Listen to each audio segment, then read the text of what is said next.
Oh, I got to take him off. I got to remove him. He was on. What's going on, guys? Happy Saturday. Hope that everyone is having a good weekend. We are back with another episode of Rewired Live. Kind of changing the direction of Rewired Live. I like the name Rewired, right? My vision is that people come on here, we talk about, your beliefs and your limiting patterns, and we can kind of rewire you live. Another vision for this, I think, is having people come on because I talk about the inner work, right? Because I chased this big business and the success and all this stuff, thinking that it would, give me what I finally wanted. Then you reach some level of success and you realize it's not really what you want. Ultimately, like you're still a high achiever, but it's not like the thing, right? And now I really want to bring on other people who have external success, who've made it on their own paths, whether in real estate or other paths, who have kind of come to this realization at some level or another. So I want you guys to see like other people who have reached that destination and kind of had a shift in perspective. So without further ado, my good friend, Kyle Waszeciak. How you doing? Thanks for having me, dude. I was really excited for this and I was looking forward to it. It's good, man. You got a storm coming up there. Yeah, I think we're supposed to get like 2 feet, dude. Dude, it's like the storm of the century. Yeah, everyone's freaking out. The grocery stores are mobbed. It's like, well, bro, if you read the news, I never read the news. And I go on my phone like one time to read it. And it's like, you would think the world is ending. Reading Fox or CNN or whatever you're reading. It's like death, storm is a death sentence. Well, millions even Trump was posting about it. The what? Even President Trump made a post about it. Oh, really? Yeah. Let's go. Alex is tuning in. Alex is our director of lead management for QA. She crushed it. Yeah, Trump. Yeah, I heard like 18 states were in a state of emergency. Yeah. Meanwhile, it's like 77 degrees down here in St. Pete. Dude, I gotta plan a trip to come visit you. Dude, you do. Well, if I'm here, I'm going to Guatemala in like 3 weeks for like 45 days with Isaiah. So you're saying I should just book a trip next week? Yeah, to Antigua, bro. We got a full place. We have like 4 beds straight up for like 45 days. Yeah.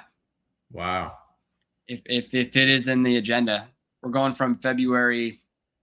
I have to double check on the beds. I think we do. We have like a house. We have a whole house in Antigua. Pretty sick. It's pretty great. That's awesome. So, anyways, cool. So, like I said in the intro, I just kind of want to dive into this stuff. I think the first question I have is, when you first got into real estate, why did you get into real estate? So what it was for me is the financial security that I saw that it could provide for people. Cause I noticed that all the wealthy people or people that didn't worry about money, they were somewhat in some capacity involved in real estate. So I was like, okay, maybe I should get my real estate license, sell houses on the side. At the time I was still going to school. I was going to be mechanical engineer and then just sell houses on the side. And naturally it just gravitated to a full-time real estate role. And that was, me really just burning the ships and jumping into it because I was like, okay, if I really want to make it and I really want to do something with this, I got to go all in on it. And it was like, once I bought my first multifamily property, that's when I jumped the ship. And then, yeah, ever since then, I mean, long story short, I just think that the financial stability that I saw that it provided for other people was a huge driving force for me to get into it. And coming from a childhood where I didn't have the financial stability, it was a huge driver for me to push towards that. Yeah.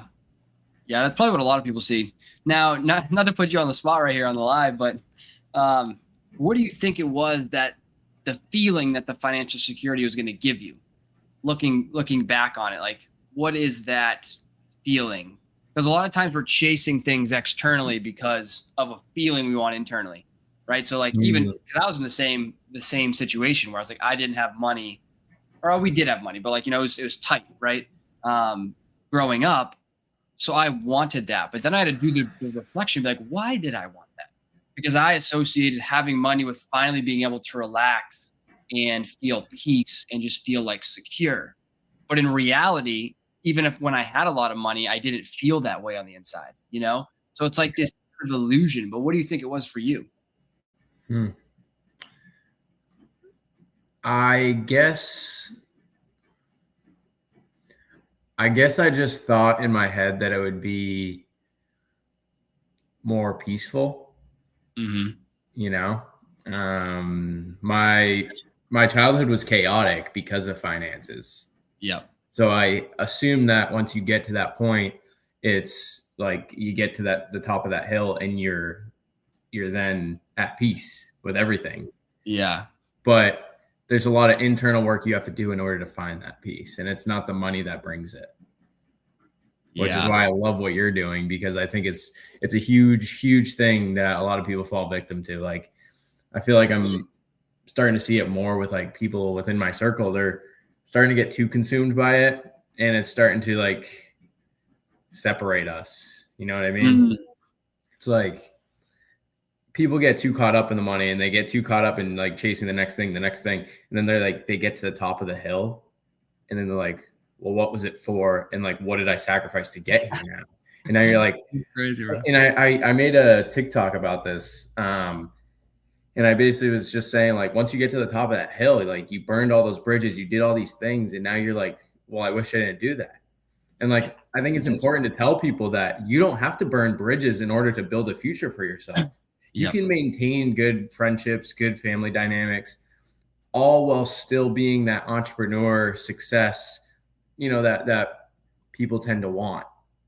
Yeah. They think they have to sacrifice it and go down the lonely road and go ghost and stop talking to people. But I don't think that's the case. I do think that there is pivotal moments in people's lives where they kind of have to sink or swim. Mm-hmm. And I think it goes to like the why. Like, why'd you start? Why'd you do that? You know what I mean? Yeah. Dude, I think that's very interesting. Yeah, because we tend to do that. We tend to burn all the bridges because I think a lot of it is because we think that what we're going after, and this doesn't have to be money or entrepreneurship. It could be like a title. It could be a job. It could be something that you're going after. You're basically throwing everything by the wayside, and you're just like betting on this thing making you feel okay or giving you what you want to have. So what do? You cut out all the relationships. You do all this stuff. And then that's why people are so like miserable, bro, and even like suicidal and all this stuff when they get there, because they've thrown their whole life away to try to chase this thing.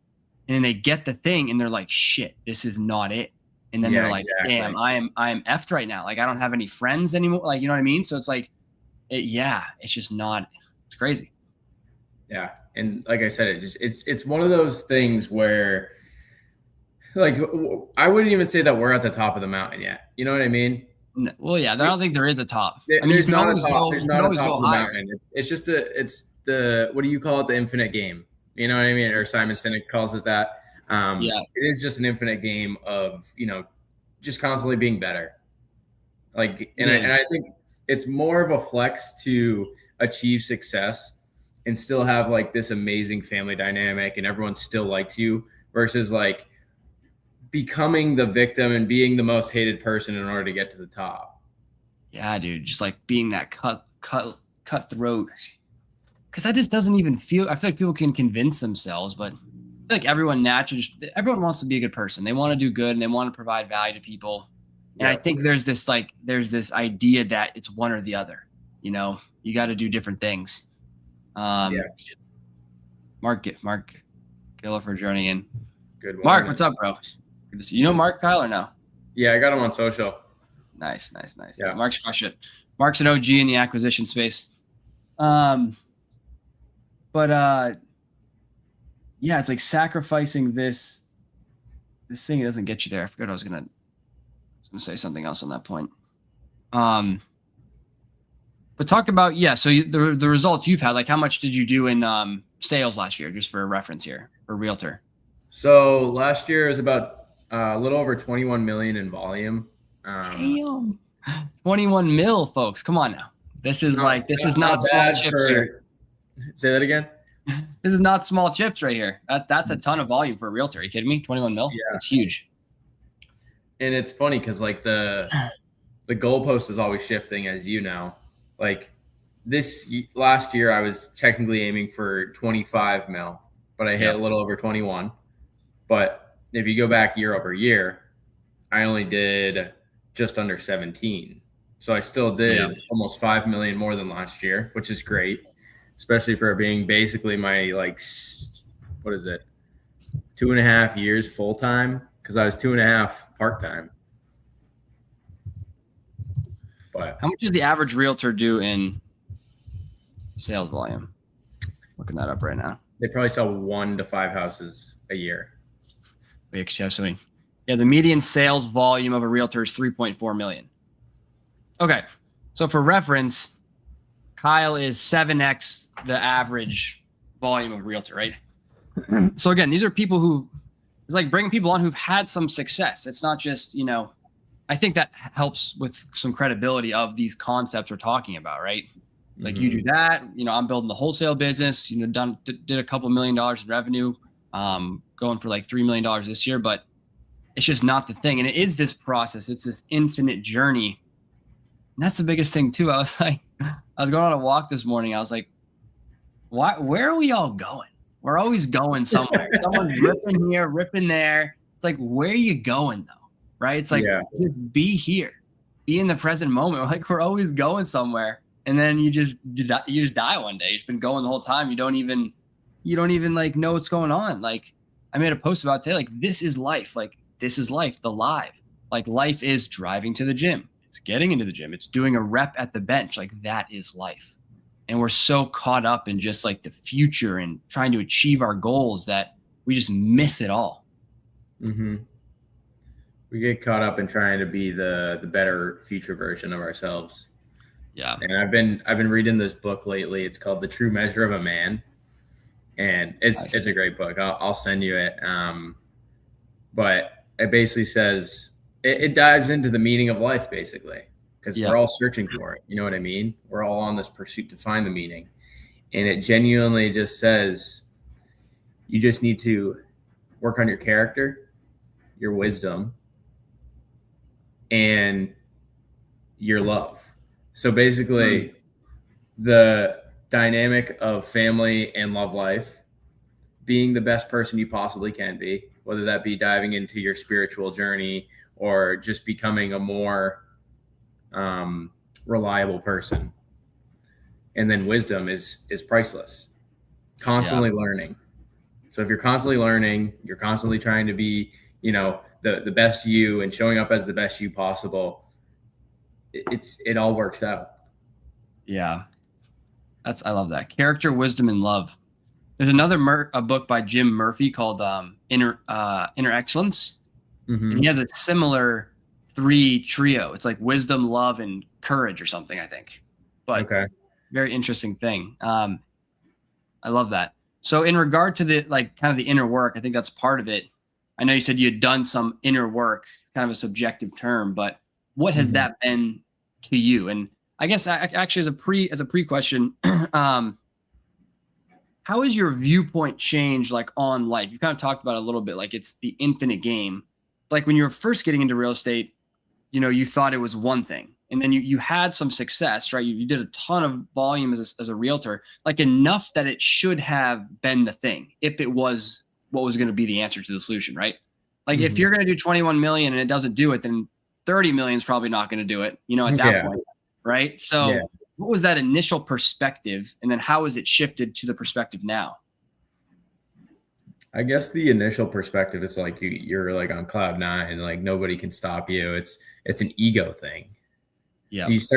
That's what I started to realize. Like the first couple of years, you're really pushing to try to beat the next guy. You know what I mean? Yeah. I want to have better numbers than this person. And then you realize that you're just playing this weird game of cat and mouse that doesn't really do anything but fuel your ego. Yep. And personally, for me, I just got to the point I'm like, and this goes into the shift, right? Like my first year full time, I did 7 mil. Second year, it was basically 17, and then third year 21 and change. And the natural progression, it's like, okay, it's going up. I feel like I'm not really changing like that much in order for it to be like, oh, it's just me working on me and I'm the reason it's getting there. You know what I mean? Like Yeah. there is like other internal things where it's like I'm just showing up and I'm being a good person to other people. Therefore, the universe is rewarding me for being that person and for becoming a better person. And I think that by naturally not letting ego get in the way of it and just being a good person to other people around me, I think it's naturally starting to gravitate towards me. Yeah, like the results. Yeah. It's almost like you can have your cake and eat it too. Like you can live this grounded existence and be a good person, do all the stuff and have all the external success that you want. Mm-hmm. I think that's the message too. We're not here to say don't do anything, don't be ambitious, don't accomplish things, don't follow your dreams. Like, yes, go do those things, but from a different internal state of being. Yeah. Right. From that grounded, regulated state. It's good. Gordon popping on. I feel like it's almost harder to be grounded and still get it done than it is to be the idiot that's just like, F you, F you, F you, I'm doing my thing, I'm locked in. Because that's easy. I could lock in and say F everyone around me and just say, okay, I'm gonna go all in on this and just like stick my head in the dirt and nobody talk to me. But if you can be grounded and be happy in life and still do those numbers, that is more of a flex. Yeah, I agree. Why do you think it's easier to do that? Or what about it? I think it's easier because there's more distractions when you are grounded because you're aware. I think when you're grounded, you are more self-aware. You're more aware of your surroundings and everyone around you that's in your life and how they're affecting you. You tend to like dissect a lot of the other things in life other than the business. I don't know if that's just me, but I feel like you just have this better understanding and therefore it may like take away from you just like sticking your head down and doing the thing. Yeah, I can see that. You're more grounded, you're more aware. I think there's also like at first our bodies are so, it's interesting how psychology and physiology works. Like our nervous system is designed to keep us in what's familiar, right? That's how our nervous system works. So our brain, we think our brain and our body, like our brain wants us to reach our goals. Like, no, it wants to keep you in the familiar. So if what's familiar, especially early on in entrepreneurship, what's familiar for you is running around, cutting people out, driving, pressure, fear, anxiety, whatever that is.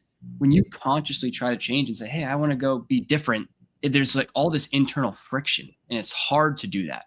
Why is it so hard to do that? Because our biology is trying to yank us back literally into what's familiar. Because like and it makes sense physiologically, like when we're evolving, like, dude, we run on this, like this incredibly outdated hardware, like our physiology, like it is designed for hunter gatherers. And like, we're in this world right now. So when we, back in the day, like we were evolving, the brain, the body perceives familiar as safe. And it makes sense because you're in your village, everything that's going around, it's safe. So you don't want to go outside that village because what could be in the forest? It could be a lion. It could be an enemy, someone who could kill you. So you're always trying to stay in the familiar. But this applies to our like behaviors and our thoughts and our emotions and all these other things. Whatever's familiar to our system tries to keep us in, right? That's like our subconscious programming.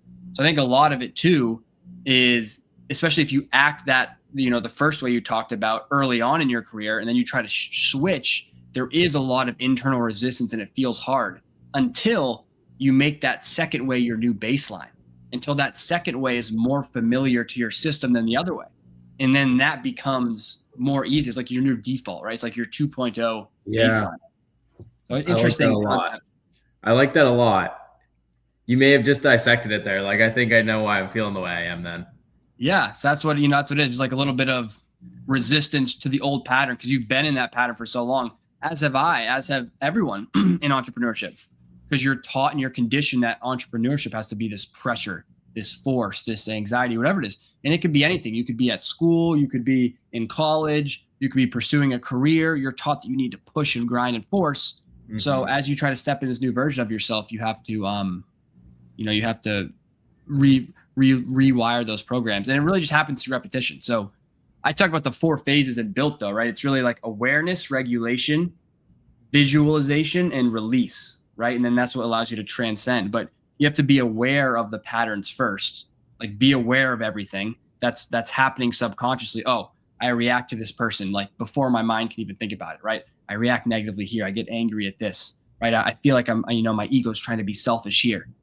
And then it's regulating yourself down out of that constant fear and anxiety, which is, cuts you off from being able to think and rewire yourself. Because when you're in that survival state, right, you have creative state and survival state. When you're in the survival state, your body's not open to change because it thinks that there's a predator. So we have to like regulate ourselves, and then we can rewire our identity through visualization, basically, then release the old patterns. But it's very interesting, the body. Yeah, that's a good perspective on it. I like that a lot. Okay, so yeah, I think that's good though. So that was your first perspective. There's another book by David Brooks called The Second Mountain. I'm curious about your perspective on this. So, and this hit me really hard because I was like, doing this is my second mountain. Your first mountain is basically like you get out into the world and you believe that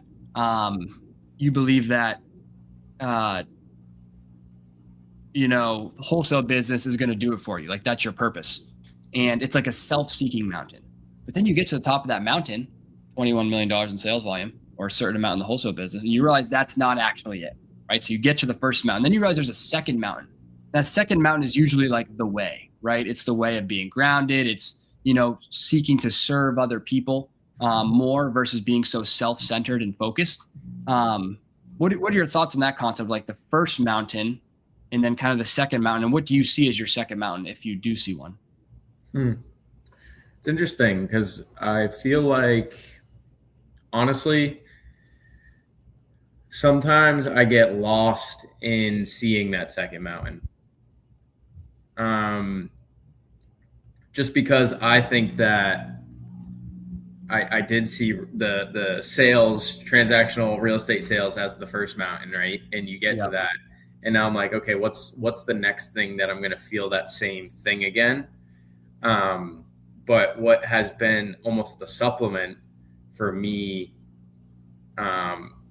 not finding that second mountain yet is, I guess, reading the Bible, finding my now girlfriend, being closer with family, doing all these things that are impactful to other people and being present in the moment for the ones around me and starting to build a more balanced life. And I think that through that, I think that the second mountain will appear. Yeah. So it's a shift. You're kind of in the middle. Like you've realized, jeez. Gordon making a great comment here. Gordon's putting some great comments in here. First mountain, success in money and career is going to fill my cup. Yes, Gordon, it's nail on the head there. Thank you. Better articulation there. But you're kind of in that transition phase. So you see that second mountain. So it's almost like there's been a shift in values almost. Yeah. It's like, whereas the initial part of career, you valued X, Y, Z, and now it's different. How have those values shifted? I think it's just like being, like I said, being more present. And like, I know, I don't think my value shifted in terms of like money. I think like I still value money the same as it is. I'm not a materialistic guy, so I don't like overextend myself. I don't need the flashy things. I've always to my core kind of been like that. So that's remained the same. I just think the overall values are, now I have a significant other in my life. I have something else I can nurture. I have my youngest brother who's 10, 11 now. And I basically I watched him grow up. You know what I mean? So being there for him during moments, being there for my other siblings, those are things that I've put a lot more value on over the past, I'd say 2 years. Just trying to be the best role model, be the best person for them. And I value, honestly, the way that I view my clients is different now too. Because before I would do anything to work with anyone, but now I can be more selective. Now I'm at this phase where if you don't want to work with me, that's okay. I'm not gonna sweat it. Like, and that's a powerful place to be in, because now I feel more fulfilled working with the people I work with, because more often than not, they're happy and appreciative versus constantly like grinding like gears with me, like trying to like be like, okay, this is the right way to do it. I'm like, why am I here? You know the right way. You know what I mean? Yeah. Yeah. So it's like now the people I work with like truly see the value in me, and that gives me more purpose in what I'm doing in that side. Yep. No, that's great. I think you've had a fundamental baseline shift of how you operate, from a place of lack. Because before, when you're trying to get anything, you're operating from a state of lack, right? It's like you need that business to feel complete on the inside. And with that sort of operating and energy, it just, it's not as attractive of an energy, because you're kind of desperate. You're a little bit in fight or flight kind of survival mode. So you're not thinking as clear. You're not operating your highest performance, because you're just in that lack kind of. You can think about lack as like kind of like a survival state versus like an open creative state. So I think that makes it a lot more difficult. But once you're like, I am whole on the inside, like I don't need any of this. I just do it because I want to add value to my clients. You start to open, those opportunities start to just come to you, but it's a much more sustainable way to do business. Yeah. Because like doing this now, like you can probably see yourself doing this for, another few years and enjoying it, versus the first few years, it was like, just like this grind and this pressure, and it wasn't like that fun. Yeah, I agree. And it's at the point where, because I'm at this stage and I do feel that way about it, what is the next thing in terms of business? Yeah. Because I know that I can get things done, and I know that 90% of the deals are going to close, because I will get them there. But what do I prioritize my time on now that stuff is a little bit easier? Because like I have an assistant who helps me with my transactions. I have more time, and I'm more like more willing to do these other things. So like, I've kind of just been filling my time with looking for like off market deals, trying to find my next multifamily. But like, what's the real next thing? You know what I mean?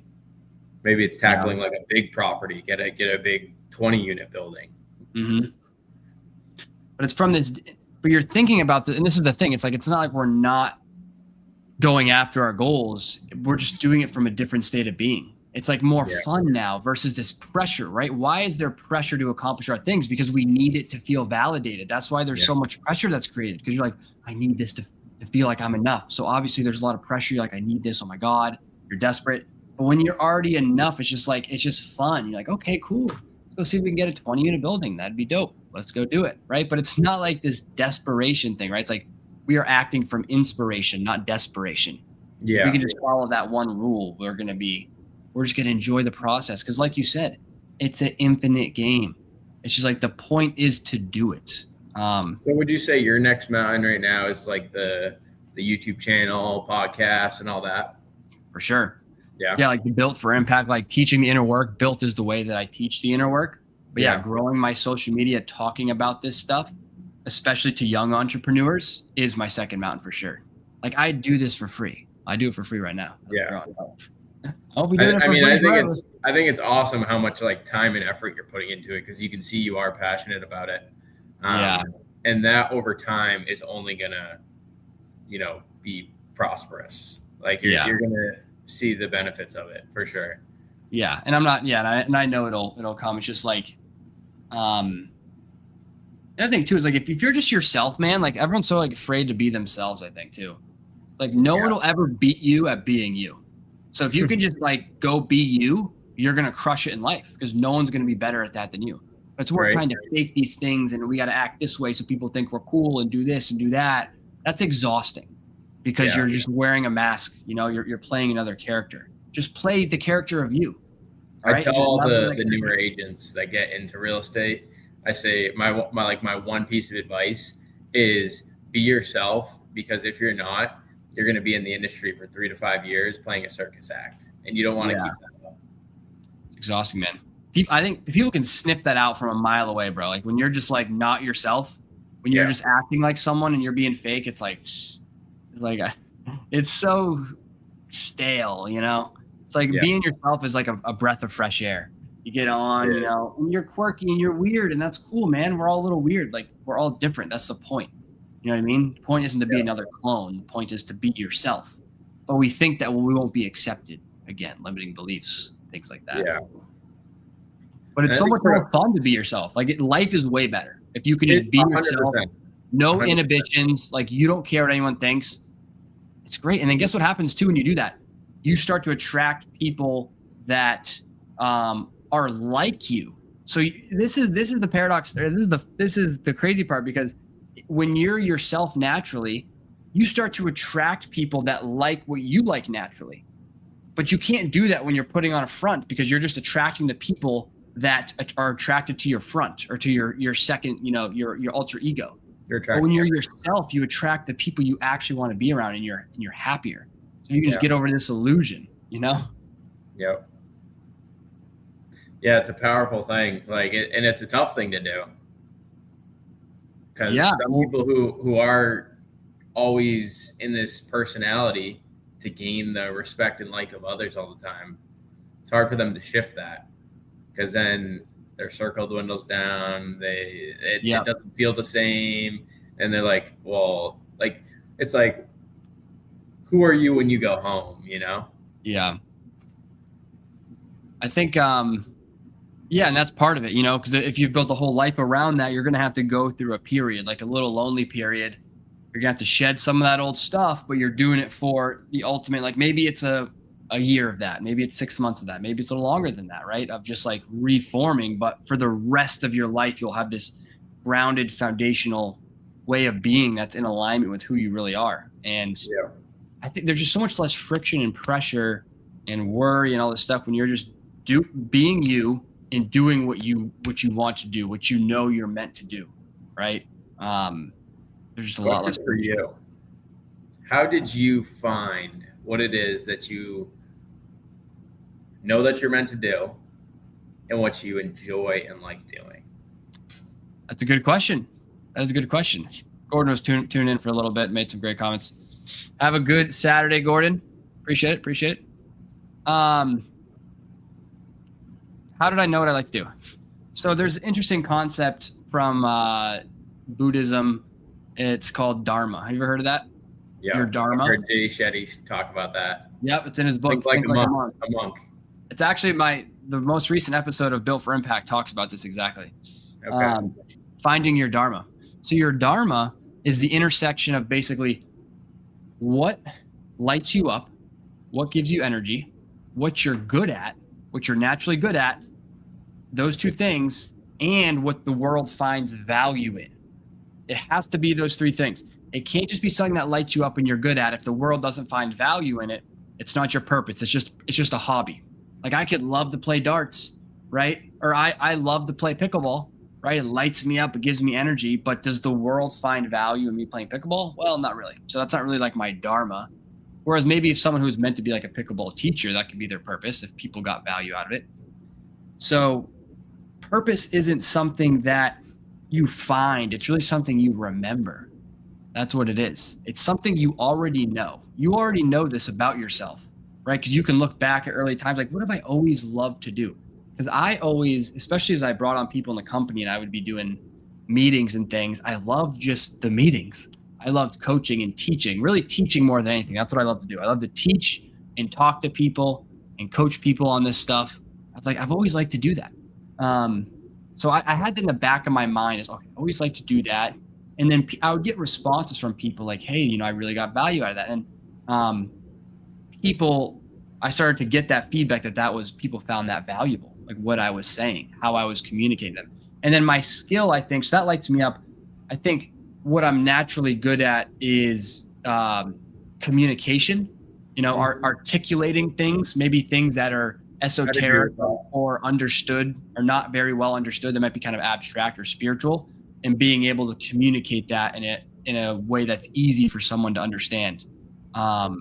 So that's, I already kind of knew that was it, but I never knew the vehicle for it, dude. I was just like, I always knew that. And that's kind of why I started to optimize the real estate community like 2 years ago. Yeah. But and then I was just like, and you know what it really was too? It's the powerful part is like in August, I was just like, because the wholesale business, I'm just like, I like coming in. I've reframed my viewpoint around it. Like, I like coming in and helping people develop. That's really all I like about it, right? Is that like I could give a crap about calling a seller. I honestly never even want to do it again. Did it for so long, right? But I enjoy coming in to help people. Now I got a sales manager in there, and just helping people be the best version of themselves. That's like my biggest value add to the company at this point.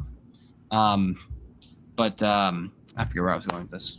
That's that's the answer to your question. So, basically just finding that Dharma and like. Oh yeah, Dharma.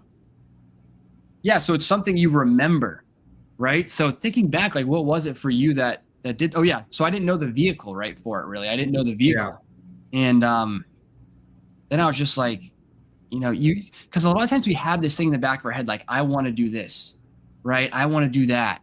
But then what comes up? Those limiting beliefs. Well, you could never do that. That's because it's too far off, right, from your current reality. Well, I could never do this. I could never do that. But everything will change in your life when you start believing in yourself, basically. You just believe in yourself. Like, you actually can do that, right? It's like I literally just woke up one day in September. I was like, I am Jake Burhans, the personal development coach. End of story. Freaking created the Built for Impact podcast, put it on LinkedIn, founder of Built for Impact. Everyone's like, congratulations, all this stuff. I'm like, I literally just made this up like 3 days ago. But that's how it works. Like, you just make a decision to do something, and then you just do it. And then you just start doing it, and you start posting on social media, and you create a community, and you create a framework, and you start doing lives like this. And then over time, people just view you as that person because you made a decision. But I think the fundamental error too is like, we want to follow our passions or whatever we want to do, but we have these limiting thoughts, and they're just, they're fake. It's like, you can do whatever that you want to do is the bottom line. Yeah. It's so true. Cause like, I think like, it even happens with like little things like, oh, I want to go travel and do this thing. And like in my head, I'm like, I can't do that. I can't give up my time. Dude. I will talk myself out of having fun, basically. Dude, what's the crazy about that? That's literally your physiology trying to keep you safe. This is a mind-blowing concept, dude, is that your brain and your nervous system is always trying to keep you in the familiar, right? It perceives anything that is unfamiliar as unsafe. So you'll literally self-sabotage yourself out of things if it's unfamiliar to your environment. Like, for example, Isaiah was always traveling, right? Before we started traveling together, like early on in the business. But I was just like, no, I couldn't travel. Like, I don't even know. It's like some like made up things in my head where like, I couldn't travel. I need to stay here. And then I was just like, wait a minute. Like, why do I think that? Like, there's really no reason that I couldn't be traveling right now. And I just made the decision. And then all of a sudden we're traveling all over the world. But yeah, your nervous system literally tries to keep you safe. It's like, no, Jake, you need to stay in Florida. It's safe here. You're in the city, there's no risk, blah, blah, blah, whatever those things are. So as I try to think new thoughts, it's like threat. And it's like, no, you could never do that, because in this fear is disguised as logic, right? Oh, this is just logical, or I'm being smart about it, right? It's like, no, you're just sabotaging this experience you want because it's unfamiliar. Now, how do you break that? Because I do it myself, but I have a friend who's really bad at it. Yeah. He would stay home in a hole his whole life if he could. So how you break it is a few step process. It's basically what's taught and built, right? So the first pillar is awareness. You have to be aware that you're doing it, because if you can't be aware of it, you can't change, right? So you're already aware of it. Like, you are aware that you want to travel, but you kind of sabotage, right? And the beautiful thing about looking at our subconscious programming is we kind of look at it like a computer operating system. It's like an old program. So instead of being this like self-blame, shame thing about how I can never do this or that, you look at it like a set of conditioned patterns, because that's what it is. And that takes the judgment out of it and helps you be able to change it. So you're aware of it. Okay. The second thing is we always need to be back in like a regulated state. There's two mutually exclusive states that we can always be in. One of survival, which is fight, flight, and even this low grade survival, just kind of like a little bit on edge, a little bit of anxiety, a little bit of worrying. It doesn't have to be this catastrophic thing, but there's survival. Then there's a creative state. And this comes down to the nervous system. There's the sympathetic nervous system, which is the fight or flight. And then there's the parasympathetic, which is rest and digest. When you're in a sympathetic state, even a low grade one, the body is not open to change. You can't rewrite those underlying programs, because the answer to your question is rewrite those automatic thoughts so they don't come up anymore. But as long as we're in this low grade tension, the body's not open to it. When you're in a fight or flight state, especially, and this is why pushing with pressure and stress is detrimental for high performance, because when you're in a fight or flight state, the prefrontal cortex of your brain, the region that's designed for like strategy and execution and planning and creativity, it literally goes offline because your body is like ready to run from a lion. But it doesn't know the difference. You're just pissed off at an email your boss sent you, but your body thinks you're about to run for a lion. So half your brain literally shuts off. You can't even function. So that's part of it. But you want to regulate your body back into this state. And then visualization, dude. This is a new spin on visualization. So it's like, because your body perceives the unfamiliar as unsafe, you feel a lot of resistance as you try to go into these new levels of yourself, right? Or you want to create a different life, one where you're traveling around or doing whatever you're doing. You get a lot of resistance because that's an unfamiliar reality to your body, your nervous system, and your brain. So it tries to self-sabotage to keep you in the familiar. So what you can do is you can use visualization as a way to rehearse that identity. So not visualization as a way to think about the house or the car that you want, right? How does this person act? And because visualization activates the same neural circuits as real life, right? They did a study, like it's called like the Apple study. And they showed someone this, they had I think it was called an fMRI, hooked up to this guy's head, showed him an apple. Okay, he sees the apple. A certain network of neurons lights up in his brain. Then they're like, okay, put a blindfold on him. Okay, now picture the apple, bright red apple, stem, all the stuff. About 90% of those same neurons in his brain lit up the exact same way. So the brain literally doesn't know the difference between a vividly imagined reality and physical reality. Wow. So this is an incredible tool, and athletes use this all the time, right? Athletes, surgeons, musicians, Olympians, whatever. They're not visualizing themselves holding the trophy at the end. Like, that's not going to help a skier hit his run. He's visualizing him actually going through the run. He's familiarizing his nervous system and his body with that state. So if he goes over in his head 100 times, the body thinks that it already happened 100 times, right? He's stepping up to the thing, and he's like, in his mind, he's like, okay, he feels the wind on his face, right? There's a bunch of people out there. This is the gold medal run, but he's relaxed, right? He's visualizing himself being like relaxed. So the body is getting used to that situation. And then he goes down the run. He's going around the flag, and he feels his leg. Oh, he hits some ice, and he recovers, and he does whatever, right? He's practicing how he handles these things. So then when his body physically gets up to the podium, there's no fear and anxiety, right? Because the body, it thinks it's already been there 100 times. So it's a familiar, safe situation. So he steps up, he's calm, freaking nails it, right? And that's what you use visualization for. So in your situation, if you are, you want this different life where you're able to travel, there's some blockages there about why we think that couldn't be possible. Well, I'm going to lose business. My business is going to be cut in half. I'm not going to make as much money if I'm traveling. There's all these thoughts. So we start to use visualization as a way to like rehearse to our body, like, how would it feel? How would it look like? How would I act when I am able to travel and do the thing?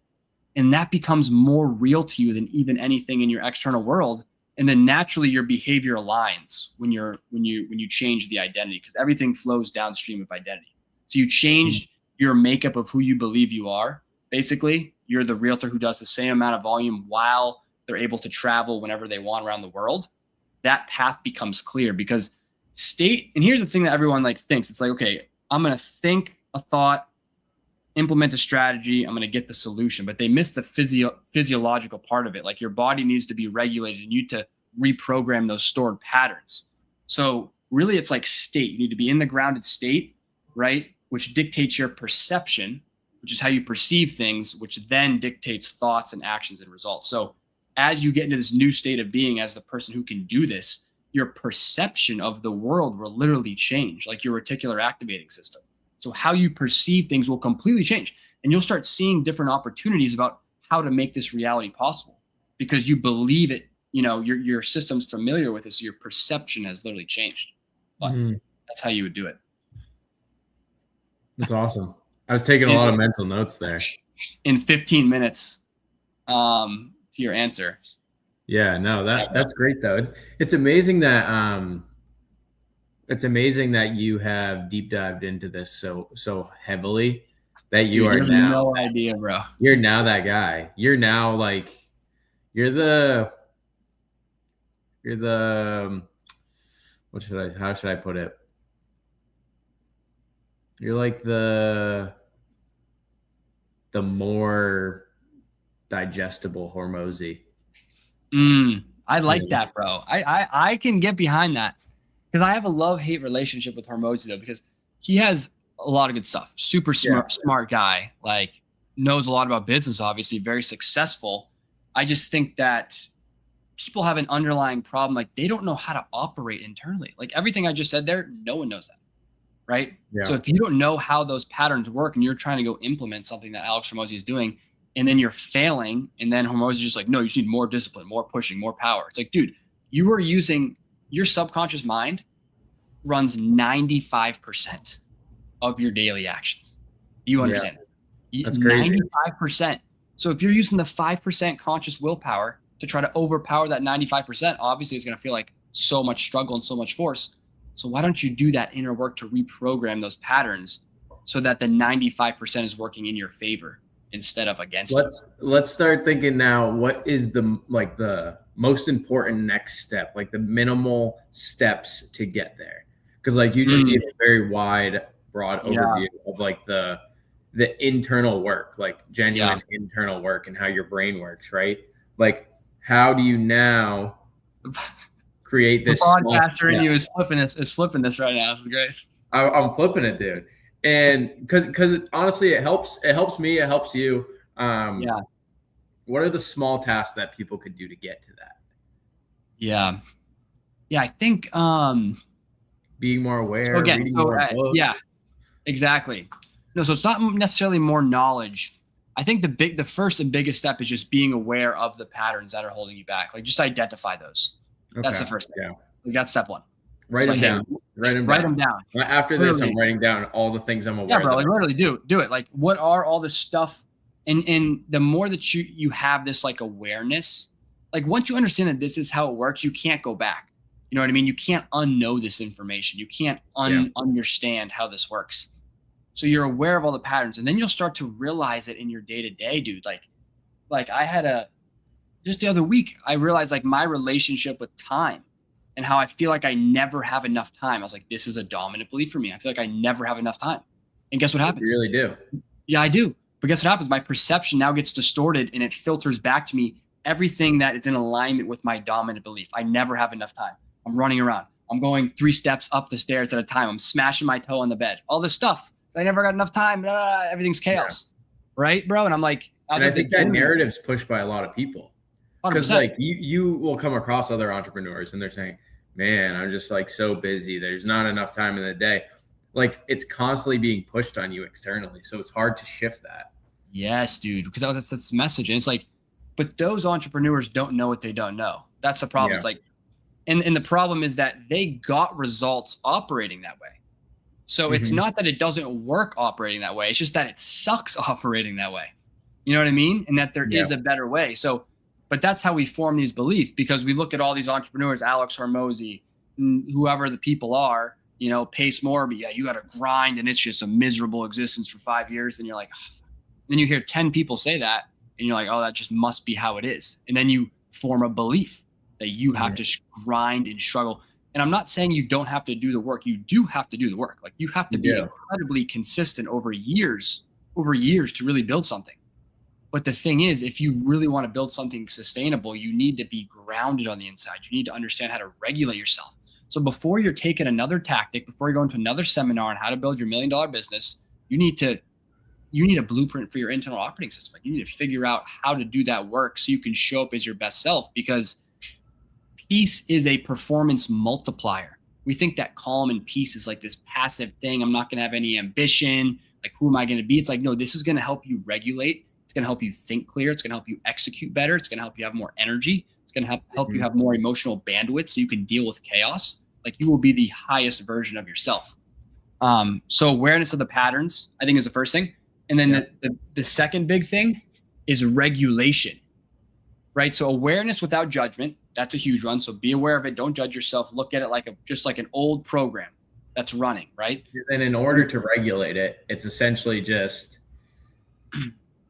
looking at those things daily and saying, what am I doing? Regulation is really getting out of, because you might, when you see those things, you might feel like anxious, or you might feel these like lower level emotions that are kind of, remember, there's only two states of being. It's either creative or survival. So you got to ask yourself every day, what state am I in?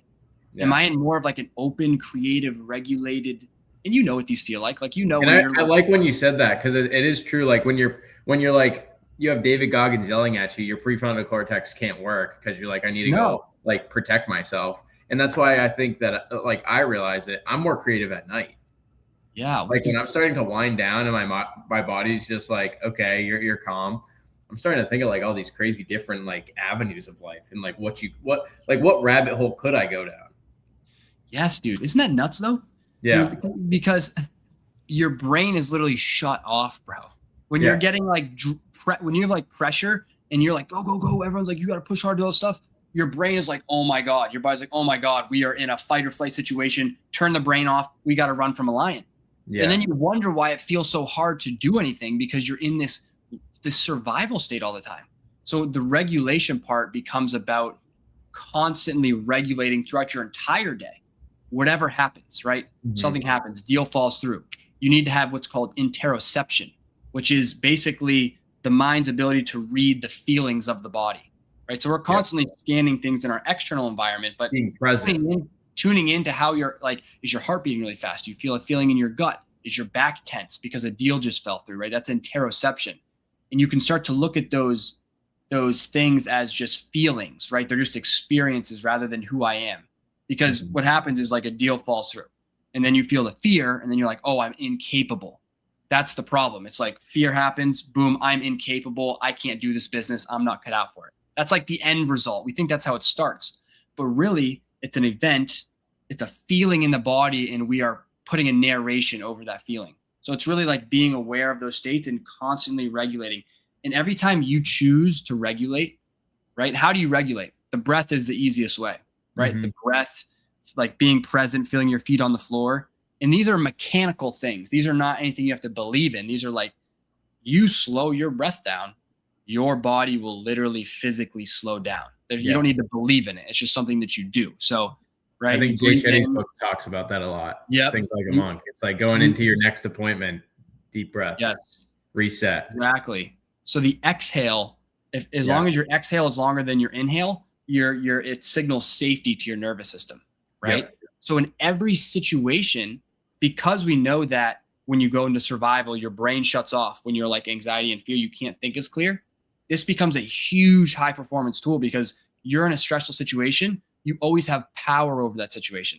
It's not that you're not going to feel stress or you're not going to experience that. It's just that you're able to regulate, and the goal is not to not go into that.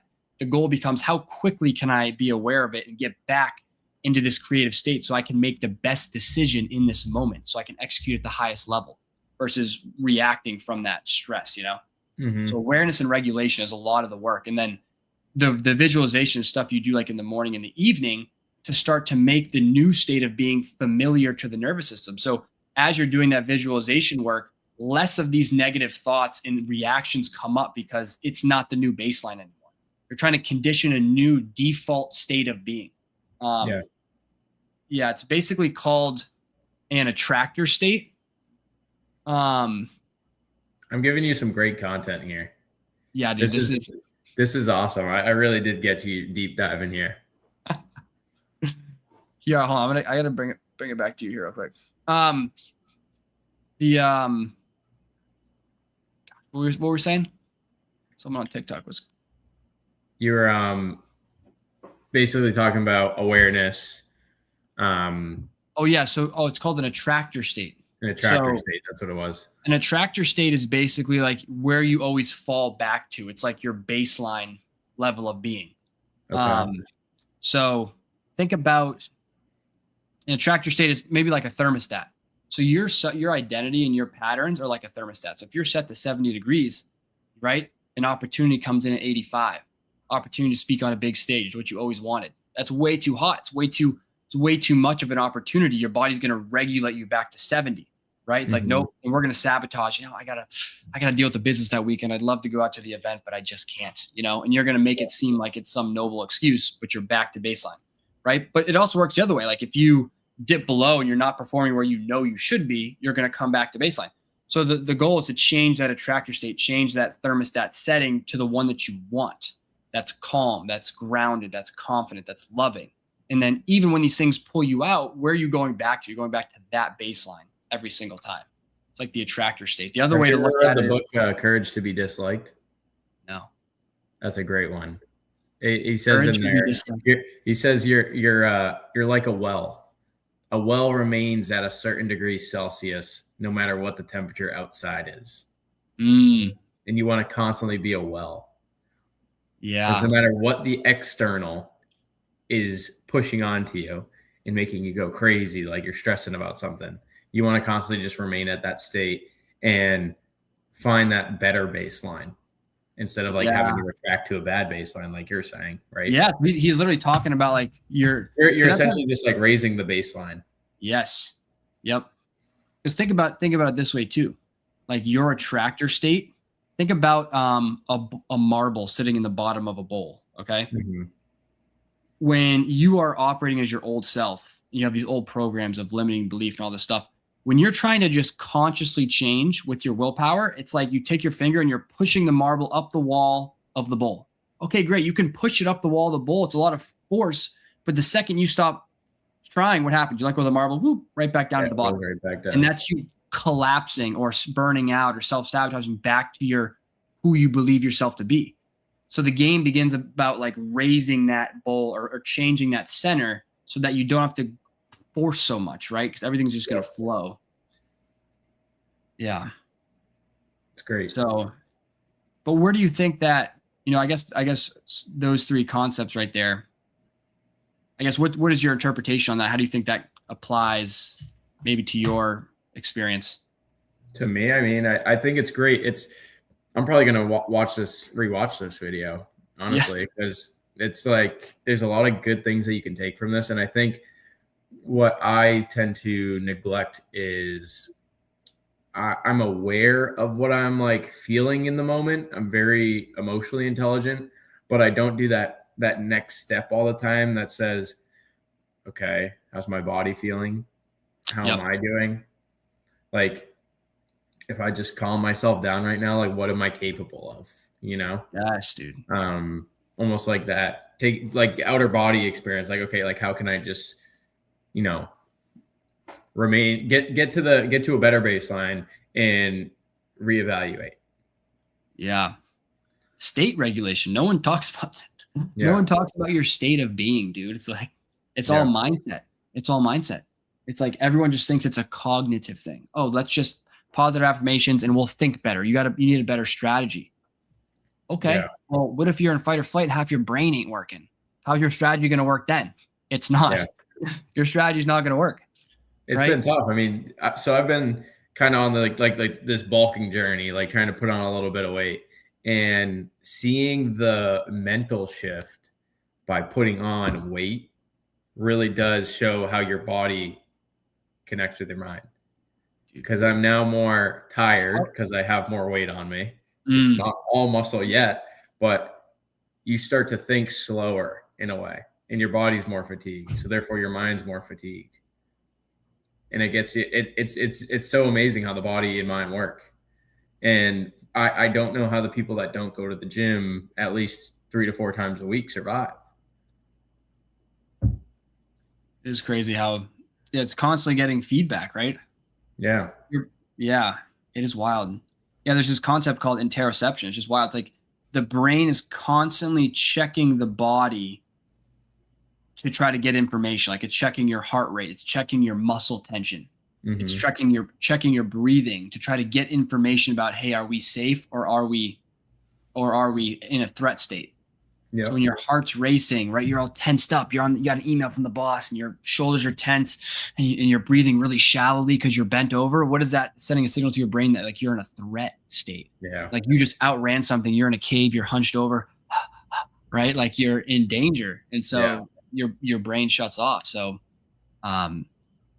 just regulation. It's a huge thing, and once you're aware of it, you just start to notice all these different things that. And the fourth pillar, though, is release. So you're aware, right?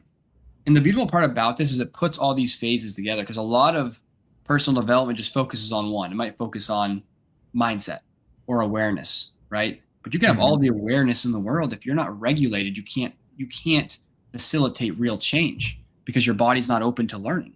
It's not in a creative state. And right. And you can regulate all you want, but if you don't actively have that intention to visualize a new identity, you can't shift your baseline. But you need to do those prior two things first. Now, the fourth one is probably my favorite one. It's all about release. So we have these things called emotional imprints. I think you might have recommended Think Like a Monk. What? Think Like a Monk. I think you recommended it to me. Anyways, because I read half of it, but Michael Singer is another author. He talks about them. They're called samskaras. That's the word in Sanskrit for these energy blockages. You hear about them in the spiritual world. You have an energy blockage. Your energy is blocked, right? But here's my problem with all these things. Like, what does that mean, though? I never know what that meant. Like, I kind of understood what it meant. But we have these emotional imprints. So basically, a memory is stored as like an emotion in the body. So basically what happens is an event happens in the past. We react in anger. What happens? Instead of being present with the anger and just letting it be and not forcing it, right? We suppress it. We go, I don't want to feel angry. And I'm fine, right? Do whatever. That is now stored in your body. It didn't have a chance to dissolve and release. So you've created an emotional imprint that ties that event to that emotion. So now every single time that event pops up, what's your natural reaction before you can even consciously think about it? Boom, you're lashing out in anger. Because that's that stored emotion coming up. But then when the emotion comes up, what happens? We suppress it again. So the goal becomes all these little triggers in our world that make us react in certain ways. Maybe they make us sad. They make us feel guilty. They make us feel angry. Whatever those triggers are, they're opportunities for freedom and growth. Because if we can trigger it, it's called, it's this fascinating category of research called memory reconsolidation.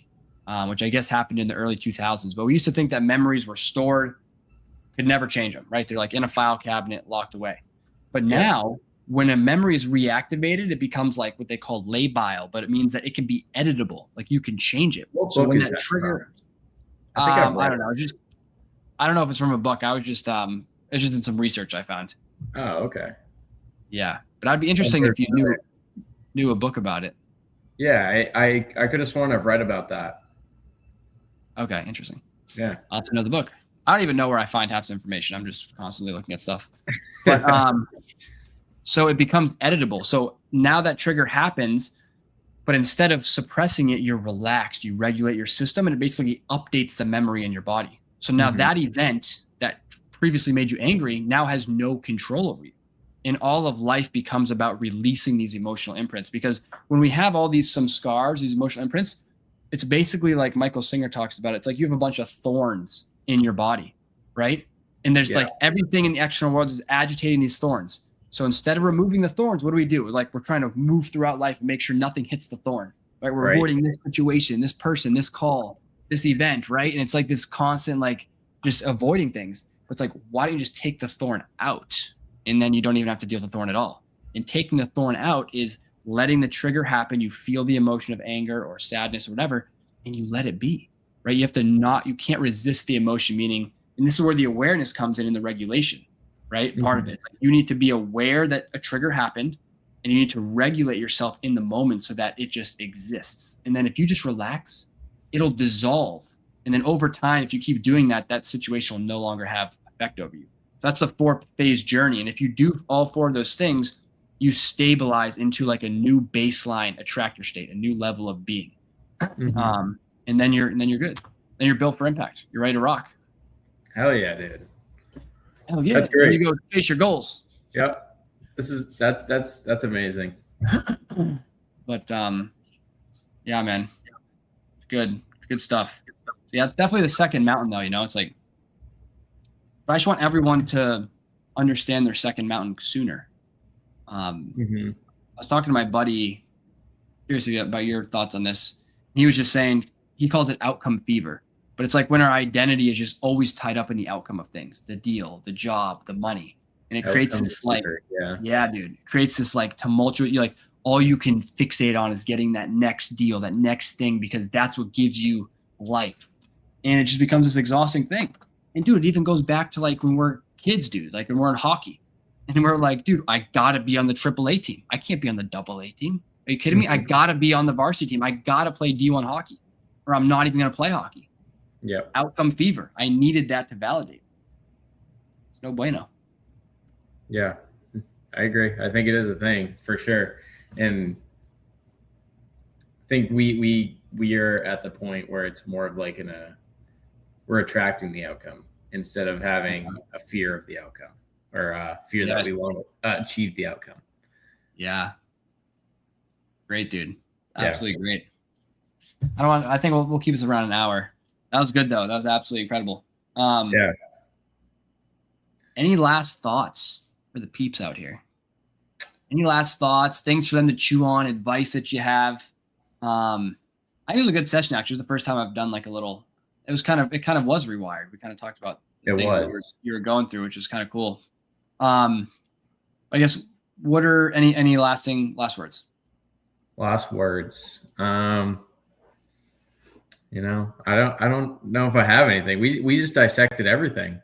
I feel like I got some homework to do now. I'm going to write down a lot of the stuff. I think it's very important to be aware. I also just I like emphasizing that you can become successful without burning every single bridge in your life. Yes, I think that's the biggest thing that I've been emphasizing lately because I'm seeing it, and I think people are starting to catch on to that because the hustle culture isn't as hustle culture as it was 2 years ago. Oh, bro. I'm starting a new wave, dude. It's the focus culture. That's culture. What it is. Bingo. It's focus culture, bro. It's like, it's not about hustle. It's about focus. Stay focused. That's it. That's the tidbit that people get to walk away with today. We're shifting from hustle culture to focus culture. Laser focus. As Tom Brady would say, laser focus. Laser focus. Laser focus. Speaking of that, the Pats are on tomorrow. Going to the Super Bowl again, no doubt. No doubt, yeah. Dude, no doubt. They got the backup QB in. Jared Stidham is what's stopping us from going to the Super Bowl? I don't think so. Patriots' old draft pick, right? Stidham? Yeah. Yep. Ah, dude. That's great. Yeah, I really like it. I definitely got to come down there and visit you soon. Oh, yeah, for sure. I think I'll end up getting a place down here, but dude, it's great in St. Pete. There's so much going on. Like, I've never been down there, so bro, you would love it. Like, I talked with my buddy Thomas, who is he's from Maine, but he's like, dude, it's so cool down here. It's like you try to explain to someone else, and it's like they just don't get it. It's like you have to come down here to like really see what's happening. Like, it is popping. Yeah, it is just amazing. Has been a little bit cold lately for down here. It's like in the 50s, which is pretty cold. I don't want to hear it. It's -2 here. I know. I looked at Portsmouth, dude, yesterday. It was like 18, feels like 0. Yeah. I was like, oh, I think the temperature right now feels like -5. I think that was what I saw this morning. No, it feels like 0. Yeah. Focus culture is in. Yes. Focus culture is in. # focus culture. I think that's we got to start that movement.